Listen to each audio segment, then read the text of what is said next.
আমাদের ৭ রামনগর বিধানসভা কেন্দ্রের আমাদের ঘরের মানুষ, প্রাণের মানুষ, পৌর নিগম তার যে অপশাসন, তার যে দুর্নীতি, তখন মূল্যবান বক্তব্য রাখলেন ৩৫ নম্বর ওয়ার্ডের প্রার্থী। ভারতীয় জনতা পার্টির বক্তব্য শোনার জন্য গঠন করা শুধু সময়ের অপেক্ষা মাত্র। বন্ধুগণ,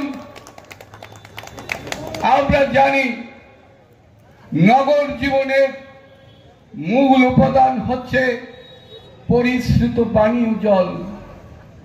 বামফ্রন্টের মহান মহান নেতারা যদি ভোরের ফাঁকে লুকিয়ে থাকেন, তাদেরকে আমি শ্রদ্ধার সঙ্গে জিজ্ঞাসা করতে চাই, ত্রয়োদশ অর্থ কমিশন, পঞ্চদশ অর্থ কমিশন, এডিবি থেকে কোটি কোটি লক্ষ লক্ষ টাকা জল সরবরাহ প্রকল্পে এসেছে, কেন আজও আগরতলাবাসী ২০ বছর ধরে আগরতলা পৌর নিগম আর ২৫ বছর ধরে বামফ্রন্ট চালিত সরকার থাকার পরেও কেন মানুষ পরিশ্রুত জল পেল না?